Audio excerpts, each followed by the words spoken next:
በስመ አብ ወወልድ ወመንፈስ ቅዱስ አሐዱ አምላክ አሜን።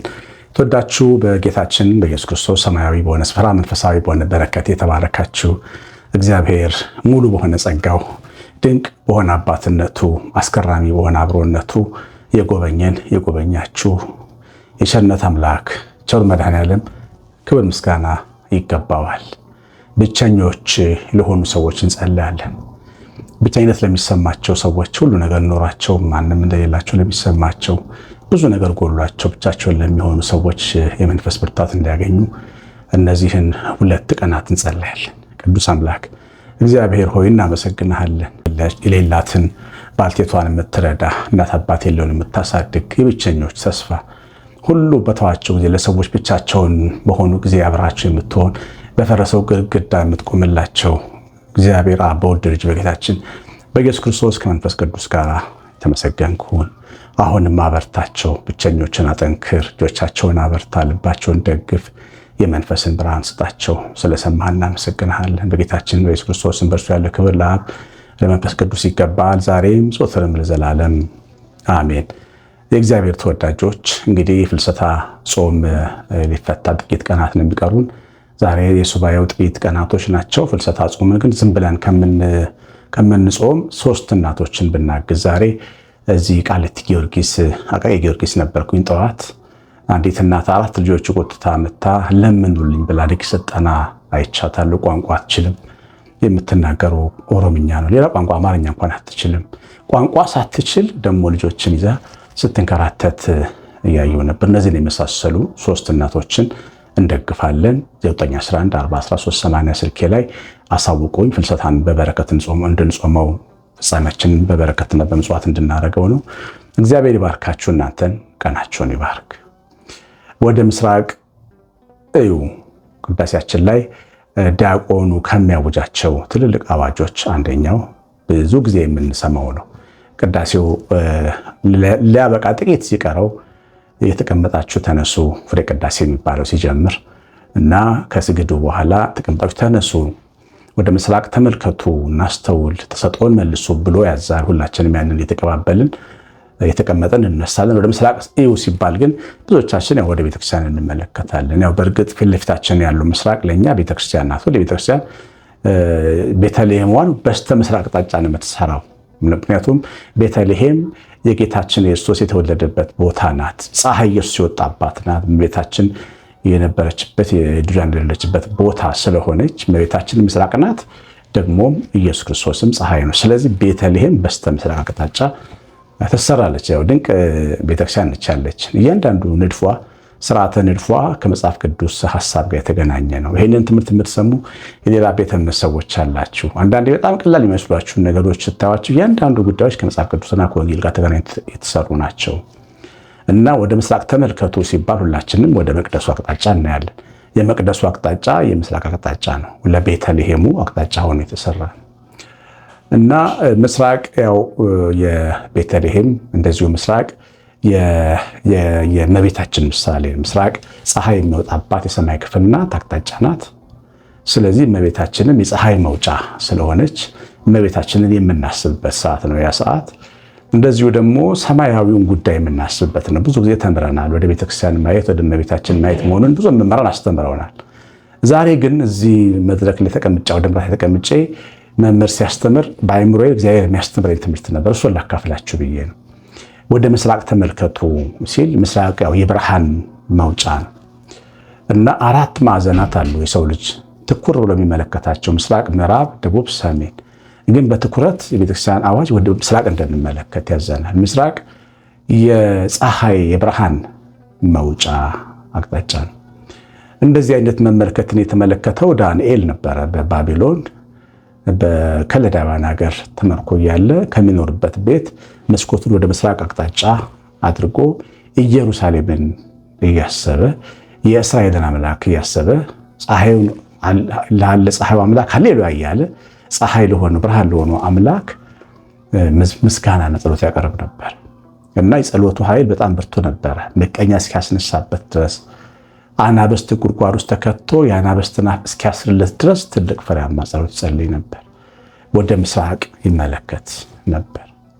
ስለዚህ ሰው ወደ ምስራቅ ሲመለከት ወደ አምላኩ ብርሃን ነው የሚመለከተው። እግዚአብሔር ይመስገን። እንደዚህ ስንል ጨለማዎች ብዙ አሉ፣ እንዲህም ስንል አሉ። ቀና ስንል ግን ታላቅ ብርሃን አለ። ተስፋን የሚቀጥል ብርሃን አለ። የተስፋ መቁረጥ ሰራዊት ቢከባችሁ በሌሊት አንሱ እጃችሁን ወደ ላይ፣ እግዚአብሔር አለ በሰማይ። ሰማይ ላይ ብርሃን አለ፣ የብርሃን አምላክ አለ። ማንም በማይቀርበው ብርሃን ውስጥ የሚኖር አምላክ አለ። ጨለማ ፈጽሞ የማይታይበት አምላክ አለ። ወደሱ ማየት ነው፣ ወደ ብርሃን ማየት ነው። አያችሁ፣ ማየት ነው የሚያኖረን። አይን ጤነኛ ስትሆን ነው መላ ህይወት ጤነኛ የሚሆነው ወንድሜ። አይንሽ ጤነኛ ስትሆን ነው መላ ህይወትሽ ጤነኛ የምትሆነው ወዴ። ወደሱ ማየት፣ ወደ ታላቁ ብርሃን ወደ ኢየሱስ ክርስቶስ ማየት፣ ወደዛ ደማቅ ብርሃን መግባት።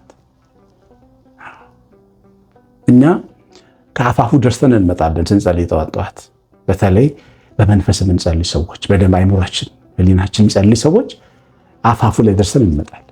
አንዳንዶቹ ደግሞ ጸልቀው ይገባሉ። ነጽሮተ ስሉስ ቅዱስ የሚባል ማዕረግ አለ። በቅዱሳን ማዕረግ 10ኛው ማዕረግ ይባላል። እግዚአብሔር ብርሃን ፊት ደርሰው እነዛን ብርሃኑን እንደ ኪሩቤል አይኖቻቸውን ሸፍነው እየተደነቁ የሚገቡበትና የሚያዩበት ደረጃ ማለት ነው። እሱ ሁሉን ነገር ያስረሳል። የሚገርማችሁ በብሉይ ኪዳን ሙሴ ከእግዚአብሔር ጋር ቆይቶ ነበር 40 ቀን። ስተመለከቱት ከእግዚአብሔር ጋር መቆየት ተራራ ላይ ምን ሊሆን ይችላል? ምግብ የለ፣ መጠጥ የለ፣ ልብስ የተቀደደ ሰፋ ይጠበበኝ የለ። ህሊናው ሙሉ ለሙሉ ከዓለም ስርዓት ወጥቶ ነበር። ሙሴ ስራ ነበረው፣ ከእግዚአብሔር ጋር አይነጋገር ነበር እና ዝም ብሎ ወደ ጨለማው ገባ ይላል። ጨለማ ግን እኮ አይደለም፣ ብርሃን ነው። ለሙሴ ግን ጨለማ የሆነው ለምን መሰላችሁ? አይኑን ስለከደነ። አይናችን ስከደን ጨለማ ነው። ብርሃኑ ፊት መቆም አንችልም። እነዚህ 4ቱ እንስሶች ወይም 40ቱ እንስሳት ጸወርተ መንበሩን የተሸከሙ የመንበሩ ተሸካሚዎች ፊቶቻቸውን በክንፎቻቸው ሸፍነው አይኖቻቸውን ከድደው ነው ቅዱስ ቅዱስ የሚሉት። ውስጣቸው ግን ያመብራት አለ። ሙሴ መብራት ውስጡ አለ። መብራቱ ፊቱ ላይ ያንጸባርቅ ነበር። የተመለከተው ወደ ብርሃን ስለሆነ እንደገና ወደ ጨለማ ወደ ራሱ ይወላችሁ። ወደ አምላክ ስንመለከት፣ ወደ ምስራቅ ስንመለከት፣ ወደ ብርሃን ስንመለከት አምላክ መጀመሪያ አይኖቻችንን ወደ ራሳችን ይመልሰዋል። ወዮልኝ እንላለን ማለት ነው። ኢሳይያስ እግዚአብሔርን ከፍ ባለ ዙፋን አየሁት ይላል። ኢሳይያስ 6 ላይ ከፍ ባለ ዙፋን ላይ አየሁት፣ ከንፈሮቼ የረከሰብኝ ሰው ከንፈራቸው በረከሰባቸው ለምጻሞች መካከል የሚኖር ወዮልኝ ብዬ እንዳልኳል አዘቀዘቅኳል። ከዛ ሱራፌ የበረረ መጥቶ በፍም ፈወሰኝ፣ ቀላቀለኝ ከምስጋናው ጋር። እና እግዚአብሔርን ስናይ መጀመሪያ ወደ ከንፈራችን፣ ወደ ለምጻችን፣ ወደ ቆሻሻችን፣ ወደ ኃጢአታችን፣ ወደ ውስጣችን ባዶነት፣ ለዶቂያ አይደለሁም እኔ አይነ ስውር ነኝ፣ ራቁቴን ነኝ፣ በወርቅ የነጠረውን ልብስ መልበስ ፈልጋለሁ፣ ካንተ የተገዛውን ኩል መኳል ፈልጋለሁ፣ ባለጸጋ አይደለሁም፣ ድሃ ነኝ፣ በጸጋ እንጂ በጽድቅ ባዶ ነኝ የምንልበት የትህትና ጥልቀት ውስጥ ነው የምንገባው። ጨለማ ውስጥ አይኖቹ ጨለማ ውስጥ ሄደ ይላል። ወደ ራሳችን ጨለማ እንገባለን። አይኖቹ ሲከደኑ ነው ጨለማ ነው። አይኖቻችን ሲከደኑ የምናየው ጨለማ ነው። የሚገርማችሁ ጨለማ ነው። አንችልም፣ አይሆንም፣ ኃጢአተኛ ነው፣ ቆሻሻ ነው፣ ይሸታል። በእውነት ሰውን በሽቶ ማዛ እናታልላለን፣ እግዚአብሔርን ግን እናታልለው አንችልም። በጣም ነው በፊቱ የምንሸተው። ውስጣችን መዝገባችን ትንትን ተደርጎ ይታያል። ስለዚህ ወደ ምስራቅ ስንመለከት አይኖቻችንን ወደ ራሳችን ይመለሳል። ማፍረን እንጀምራለን። ቀና ቀና ብሎ መሄድ የለም። በእግዚአብሔር ቤት በትህትና ነው የሚመላለሰው አንድ ሰው እግዚአብሔር ሲገባው። እግዚአብሔር በገባው ቁጥር ሰው ወደ ራሱ ውስጥ ነው የሚገባው። ወደ ባዶነት ውስጥ ነው የሚገባው። ወደ ራቁቱ ነው የሚገባው። እንደ ኢሳይያስ ወደ ለምጹ ነው የሚመለከተው። በመጀመሪያ ራሱን እንዲወቅስ እኔ ለምጻም በረከሰባቸው ከንፈሮቻቸው በረከሱባቸው ሰዎች መካከል ከራሱ ቀጥሎ ነው ሰዎችን ለምጽ አለባቸው ያለው። እንደው ልታይ ባይነት፣ ራስን ማጽደቅ፣ ሌላውን መናቅ፣ እግዚአብሔርን ያለማየት ወይም የመታወር ሎዶቅያን የመሆን ምልክት እና ወደ ምስራቅ ስንመለከት እግዚአብሔርን ማየት እንጀምራለን፣ ብርሃኑን ማየት እንጀምራለን። ያን ጊዜ ወደ ራሳችን ይመልሰናል። መጀመሪያ ጨለማችንን እናያለን። ከዛ ነው የሚጠማን። በኋላ ወደ ውሃ ምንጭ ምርትናት ነፍሴ ትጠማለች፣ መፈወስ ፈልጋለሁ፣ አይኖች እንዲበሩ ፈልጋለሁ፣ ቆሻሻ ነኝ፣ ለምጻም ነኝ፣ ልብስ ያደፈ ነው፣ እንዴት ፊትህ ቆምኩኝ ብለን በፊቱ በትህትና ትንሽ መሆን እንጀምራለን። እግዚአብሔር የተወታነን መንፈስ ይወዳል፣ ጸጋም ይሰጣቸዋል ይላል። ወደ ምስራቅ ስንመለከት ወደ ራሳችንና ወደ ትህትና መሰላል እንሄድ። ወደ ምስራቅ ስንመለከት የምንመለከተው ወደ ተስፋ ነው። ምክንያቱም ዳንኤል ወደ ምስራቅ ሲመለከት ነው ተስፋ ይመለከት ነበር። ነፃ ኢየሩሳሌምን ያያት ነበር። ከምርኮ የተመለሰችውን እስራኤልን ይመለከት ነበር። ለሕዝቡ ይጸልይ ነበር። ልቡ በብርሃን ስለተሞላ ፍቅር ይሰማው ነበር። ተመችቶት ቤተ መንግስት ውስጥ ተቀምጦ ግን እሱ አልተመቸው። ፍቅር እንዲህ ነው። ምቾት ላይ ተቀምጣ የተራቡ ሰዎች ሐዘን ይሰማሃል። የሐዘንተኛ ሐዘን ይሰማሻል። የተራቆተው ሰው እፍረት ይሰማሻል። የፍቅር ባህሪ ነው። ምስራቁን ብርሃኑን የማየት ባህሪ ነው። በቃ እንደዚህ ነው። እንደዚህ ሆነ። ለሕዝቡ ይጸልይ ነበር። ከዛ ለአንበሶች ሰጡት፣ አንበሶች እንዲበሉት። መልአኩ ልኮ አንበሶቹን አፍ ዘጋለት እግዚአብሔር። ወደ ምስራቅ ስንመለከት የጠላቶቻችን መንጋጋ ነው የሚቆለፈው። የዲያብሎስ ስራ ነው የሚፈርሰው። ወደ ብርሃን ማየት ሰሞኑን እግዚአብሔር የሚናገረን ይሄንን ነው። የብርሃን በዓል ነው ሰሞኑን። ከነገ ጀምሮ ደብረ ታቦር ከዛሬ ዋዜማ ጀምሮ የብርሃን በዓል ነው። ብርሃኑን ሲመለከት ኮኖስ ጴጥሮስ በዚህ መኖር መልካም ነው ያለው። ዓለማዊነት ይረሳናል፣ ይሰለቸናል። ብርሃኑን ስንመለከት ወደ ምስራቅ ማየት ስንጀምር፣ ወደ ኢየሱስ ክርስቶስ ማየት ስንጀምር ዓለማዊነት ጭልጥ ብሎ ከልባችን ይወጣል። እንጸየፈዋለን። ሌላ ዓለም አይቀርልንም፣ እንወሰዳለን።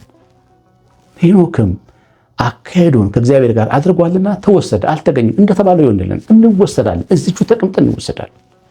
በቃ ልባችን ከዓለም ይሰናበል።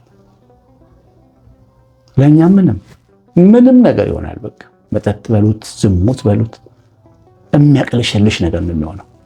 ለምን? በውስጣችን ያ ብርሃን ሲገባ ይቀድሰናል። የአናብስቱን አፍ ይዘጋል። ውስጣችንን የሚበሉ አብረውን የሚሰክሩ፣ አብረውን የሚጠጡ፣ አብረውን የሚተኙ ከጋለሞታ ጋር መናፍስት አፋቸውን ያስራል። ያ ብርሃን እግዚአብሔር አብሮን ይቆማል። ወደ ታላቁ ብርሃን ወደ እግዚአብሔር ሥላሴ ተመልከቱ። ራቁቱን ወደ ተሰቀለው ወደ አዳኛችን ወደ ኢየሱስ ክርስቶስ ተመልከቱ። ይሄ ወደ ምስራቅ መመልከት ነው። ወደ ብርሃን መመልከት ነው። እሱ ብርሃን ስለሆነ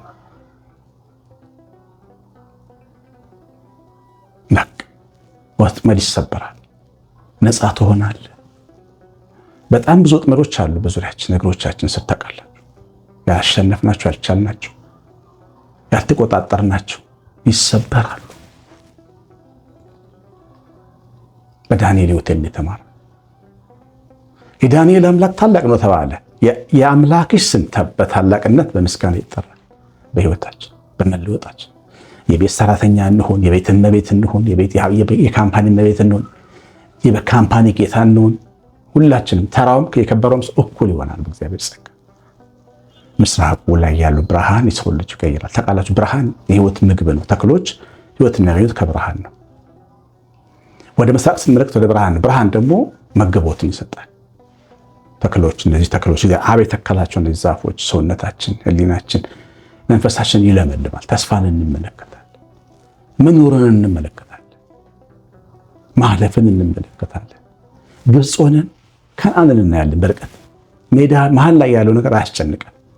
የብርሃን አይን እንደዚህ ነው። በቃ በባህሪው በፍጹም እንቅፋቱን አያይም፣ መሻገሩን። እንዲህ አይነት የመንፈስ ብርታት ይሰጠናል ወደ ምስራቅ ስንመለከት እና ወደ ምስራቅ ይው ሲባል ይሄንን ነው። ትልቅ ብሩህ ወደሆነ ማየት ግቡ ማለት ብሩህ ወደሆነ ከጨለምተኝነት ይሄ ግራ ከመጋባት ልክ ካልሆነ መንፈስ ወጥታችሁ ብሩህ የሆነ ሕሊና ይዛችሁ በአምላካችሁ ፊት ቁሙ ማለት ጭምር።